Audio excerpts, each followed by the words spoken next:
This material dissects the rhetorical strategies of a far-left content creator, examining how domestic political commentary can sometimes overlap with intentional international propaganda. Let us dive right into the feedback. Sounds good. Grounding the analysis strictly in the opponent's arguments rather than their character maximizes the material's persuasive authority. So looking at the tone and style here, the source effectively points out the opponent's use of extreme labels, like how they call the Republican Party a death cult, right? Right, yeah. But then immediately it counters by calling the opponent a loser man-child or using words like retarded and just generally mocking his audience as, single teenagers living with their parents. Yeah, it is quite the pivot. It really is. It is kind of like, well, imagine pointing out a flaw in someone's chess strategy by just flipping the entire board over. I mean, you might be right about the bad move, but your reaction completely distracts from your actual expertise. Exactly. And the main weakness here is that adopting that same absolutist name-calling tone, well, it alienates any listener who is not already deeply entrenched in the author's camp. Right, it pushes the undecided people away. Totally. By mirroring the highly emotional, aggressive rhetoric it is actively trying to deconstruct, the script undermines its own premise. I mean, it is supposed to be a fact-driven, nuanced alternative to propaganda.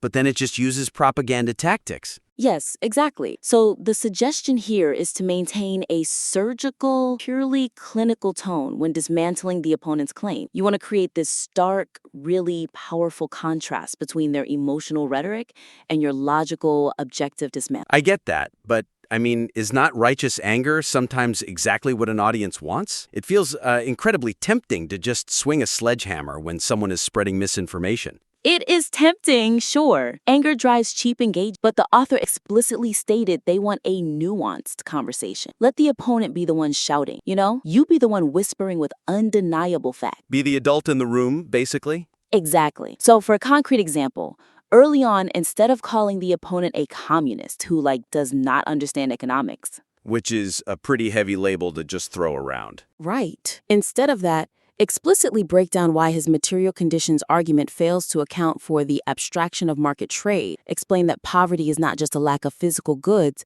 but exclusion from an abstract network of exchange. Oh, so rely on the actual economic mechanics. Yes, showing that economic reality demonstrates the opponent's ignorance far better than just calling them a communist. Okay, that makes sense. But what about the audience? Because mocking the audience of teenagers in basements, it is an easy target. How do you critique that without the insults? Well, instead of mocking the audience, focus purely on the algorithmic incentive. Detail the Hassan Piker radicalization pipeline. Right, attack the machine, not the kids.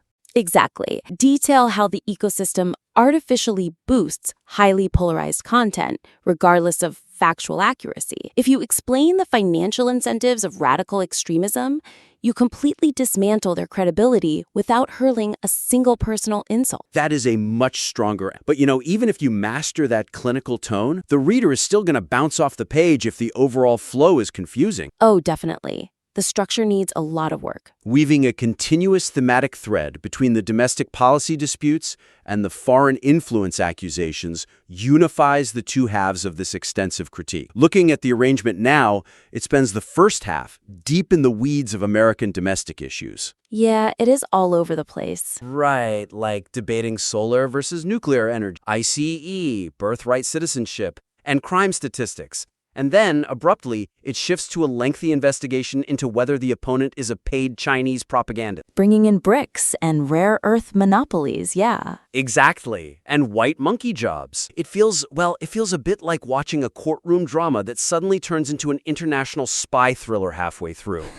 That is a perfect analogy. Is there a risk that by spending so much time refuting reading levels or fast food choices, we just completely lose sight of the foreign shill thesis? That is the exact risk. The core thesis about global propaganda gets completely buried under a barrage of unrelated domestic grievances. It just feels like airing personal political frustrations at that point. Right. It does not feel like a cohesive expose on foreign media pipeline. So the suggestion is to use the foreign propaganda and financial incentive thesis as the framing device for the entire piece. From the very beginning? From the very beginning. Introduce the geopolitical stakes early on. That way, every single domestic argument that follows serves as deliberate evidence of this larger agenda. Okay, so give me a concrete example. When they are discussing the push for solar panels early in the script, how do we reframe that? Frame it immediately as advocating for a Chinese-dominated rare earth monopoly. Do not just treat it as a standard debate over renewables. Oh, wow. So you bring in that 92% rare earth statistic right there. Exactly. If you introduce that reality during the initial solar panel debate,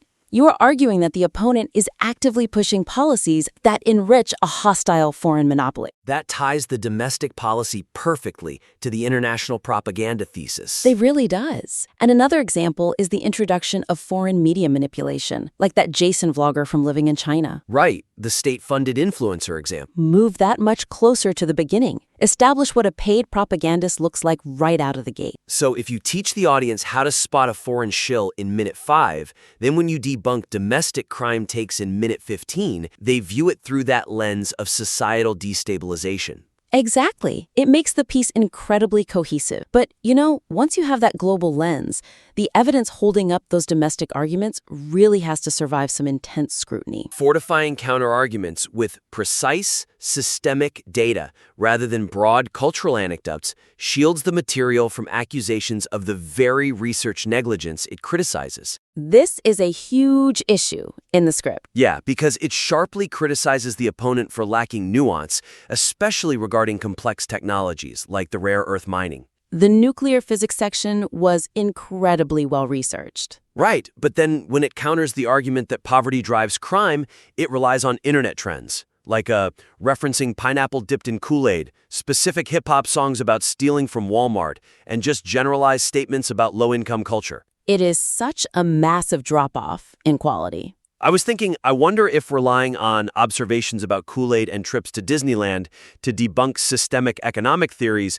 is like trying to disprove climate change by pointing out it snowed yesterday. That is exactly what it is like. I mean, it might resonate emotionally, but does it hold up analytically at all? It does not hold up, and it exposes a massive double standard in the material's evidentiary requirements. Demanding peer-reviewed nuance for energy policy, but using viral 4chan trends for socioeconomics. Yes, it severely weakens the intellectual rigor of the critique. The suggestion here is to elevate the sociological counterarguments to match the exact same rigor of the technological counterarguments. So, bring in the hard data. Cite specific economic, historical, or sociological data that directly challenges the material conditions thesis. But sociology feels so accessible, right? People use cultural touchstones because the audience instantly recognizes it. True, but it is a trap. Mistaking a viral observation for a systemic reality makes you look lazy. For a concrete example, when refuting the idea that crime is purely driven by a lack of resources, do not talk about Kool-Aid. What should they use instead? Cite specific criminological studies or historical data. Compare crime rates during the Great Depression to the economic boom of the 1960s. Oh, because in the 30s, extreme poverty did not equal massive violent crime spikes. Exactly. But in the 60s, wealth went up and crime surged, showing that historical disconnect dismantles the thesis using unassailable facts. That is way better than complaining about a TikTok trend. What about the parts discussing cultural values in education?